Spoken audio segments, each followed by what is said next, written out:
प्रधानमंत्री, विपक्ष का नेता और प्रधानमंत्री द्वारा नामित एक कैबिनेट मंत्री की समिति द्वारा किया जाएगा। सुप्रीम कोर्ट के चीफ जस्टिस को इसमें जगह नहीं दी गई। पांचवा मुद्दा दिल्ली सरकार का अफसरों पर अधिकार से जुड़ा है।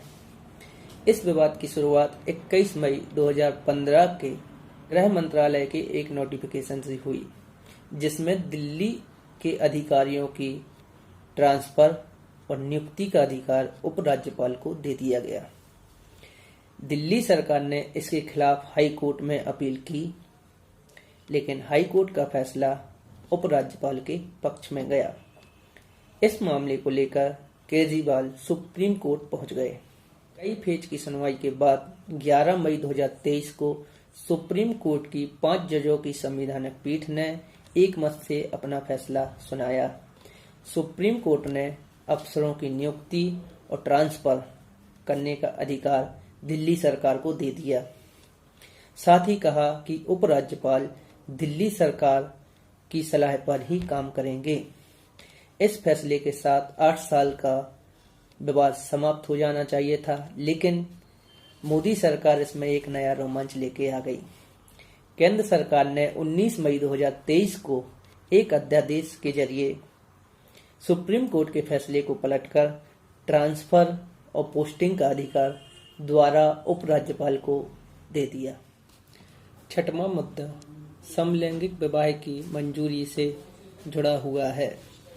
5 नवंबर 2022 को सुप्रियो अभय और फिरोज उदय नाम के कपल ने सुप्रीम कोर्ट में समलैंगिक विवाह को कानूनी मान्यता मांग देने के लिए याचिका दायर की थी।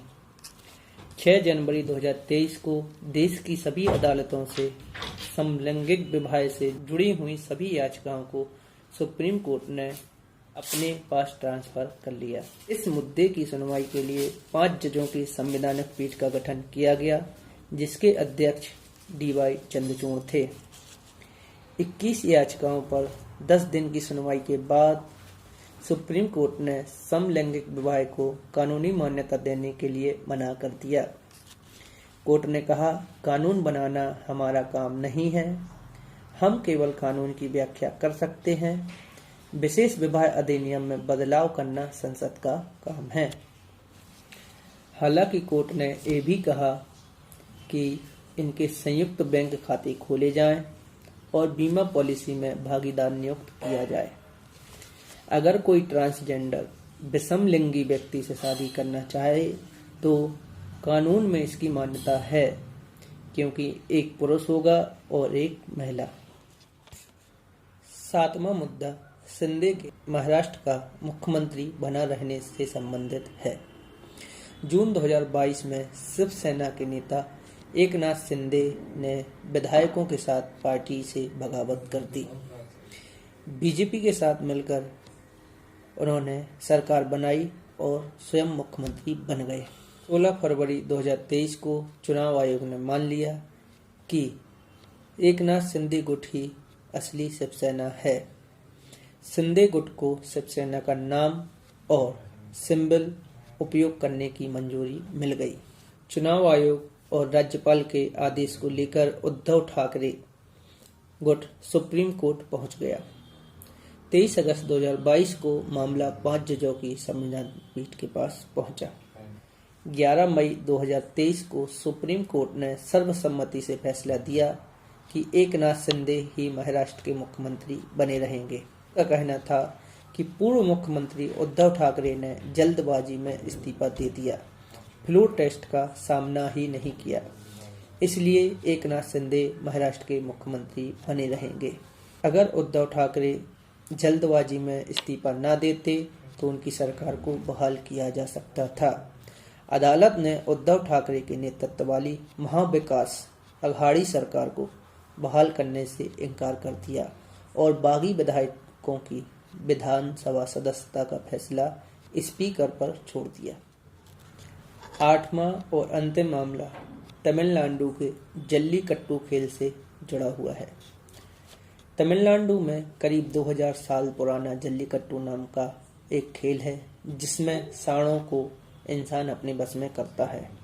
ऐसे ही दो अन्य खेल कंबाला और बैलगाड़ी दौड़ है। 2006 में मद्रास हाई कोर्ट ने पशु क्रूरता की वजह से इस खेल पर प्रतिबंध लगा दिया था, लेकिन राज्य सरकार ने कानून बनाकर इस फैसले को पलट दिया। 2014 में सुप्रीम कोर्ट ने भी जल्लीकट्टू और बैलगाड़ी दौड़ पर प्रतिबंध लगा दिया था। तमिलनाडु सरकार पुनः कानून बनाकर सुप्रीम कोर्ट के फैसले को पलट दिया। एक बार फिर मामला 5 जजों की संवैधानिक पीठ के पास पहुंचा। सुप्रीम कोर्ट ने कहा, जब विधानसभा यह बात मान चुकी है कि जल्लीकट्टू तमिलनाडु की सांस्कृतिक विरासत है, तब हम उनसे अलग नजरिया नहीं रख सकते। कोर्ट ने कहा कि पशुओं की क्रूरता और पशुओं को दी जाने वाली यातनाएं कम हुई हैं। इन बदलावों को राष्ट्रपति की मंजूरी भी मिली हुई है। कोर्ट के इस फैसले के बाद जल्लीकट्टू, कंबाला और बैलगाड़ी दौड़ को इजाजत देने वाले कानून को संवैधानिक मान्यता मिल गई है।